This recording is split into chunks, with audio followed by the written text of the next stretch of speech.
Hello दोस्तों, मुझे उम्मीद है कि आप सभी अच्छे होंगे। दोस्तों, क्या आपने अपनी ज़िंदगी में कभी किसी को कुछ दिया है? अगर नहीं तो शायद आप उस आनंद को नहीं जानते, जो किसी दूसरे व्यक्ति की मदद करने से प्राप्त होता है। उस आनंद की कोई सीमा नहीं होती, लेकिन मैं आपको उस आनंद का अनुभव करा सकता हूँ। उस आनंद की प्राप्ति के लिए मैं आपको एक कहानी सुनाता हूँ। एक बार एक गुरु और शिष्य कहीं बाहर घूमने निकले, तो वो जैसे ही एक रास्ते से गुजर रहे थे, तो उन्होंने रास्ते पर देखा वहाँ पे पुराने एक जोड़ी जूते रखे हुए थे। तो उन्होंने आसपास देखा एक आदमी खेत में काम कर रहा था। तो उन्होंने सोचा कि ये जूते इसी गरीब मजदूर के हैं। तो उन्होंने देखा कि वो इंसान अपना काम खत्म करके घर जाने की तैयारी कर रहा था। तो शिष्य को एक मजाक सूझा।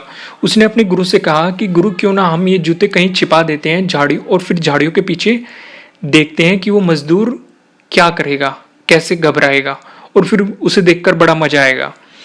तो गुरु ने काफ़ी गंभीरता से अपने शिष्य को बोला कि किसी गरीब के साथ इस तरह का भद्दा मजाक नहीं करना चाहिए।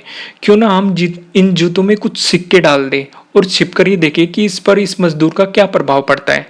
तो शिष्य ने ऐसे ही किया। उसने दोनों जूतों में सिक्के डाल दिए और पास की झाड़ियों में दोनों छुप गए। तो मजदूर जल्दी अपना काम खत्म कर कर जूतों की जगह पर आ गया। उसने जैसे ही एक पैर जूते में डाला, उसे किसी कठोर चीज का अनुभव हुआ। उसने जल्दी से जूता हाथ में लिया और देखा अंदर कुछ सिक्के पड़े थे। तो उसे बड़ा आश्चर्य हुआ।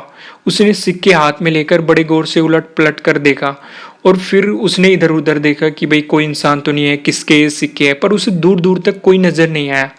तो उसने उस सिक्के को अपनी जेब में डाल लिया। अब उसने दूसरे जूता उठाया, उसमें से भी कुछ सिक्के निकल पड़े।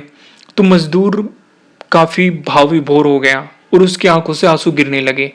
तो उसने तुरंत अपने हाथ जोड़े और ऊपर आकाश की ओर देखा और कहा, हे भगवान, समय पर प्राप्त इस सहायता के लिए मैं उस अनजान व्यक्ति का बहुत बहुत धन्यवाद करना चाहता हूँ।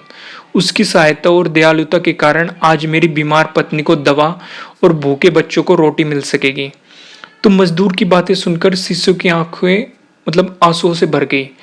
तो गुरु ने शिष्य से कहा, क्या तुम्हारी मजाक वाली बात की अपेक्षा जूतों में सिक्के डालने से तुम्हें खुशी मिली है? तो शिष्य बोला, आपने आज मुझे जो पाठ सिखाया है उसे मैं जीवन भर नहीं भूलूंगा। आज मैं उन शब्दों का मतलब समझ गया जिन्हें मैं पहले कभी नहीं समझ पाया था, कि लेने की अपेक्षा देने में कहीं आनंद प्राप्त होता है। देने का आनंद असीम होता है, क्योंकि देना एक बहुत ही अच्छा, या देवताओं का गुण कहिए, बहुत ही अच्छी चीज़ है। और अगर आप भी इस आनंद का अनुभव करना चाहते हैं, तो किसी दूसरे की मदद कर कर देखिए, आपको भी इस आनंद की प्राप्ति होगी और आपको अंदर से बहुत अच्छा लगेगा। तो दोस्तों, मुझे उम्मीद है कि आपको ये स्टोरी अच्छी लगी होगी, और अगर अच्छी लगे तो इसे लाइक ज़रूर कीजिएगा। और अगर आप हमारे चैनल पर नए हैं तो सब्सक्राइब करना बिल्कुल मत भूलिएगा। और अगर आप चाहते हैं कि वीडियो किसी और के काम भी है तो आप इसे शेयर भी कर सकते हैं। और आपको ये वीडियो कैसी लगी कमेंट के थ्रू मुझे बताना बिल्कुल मत भूलिएगा। Thank you.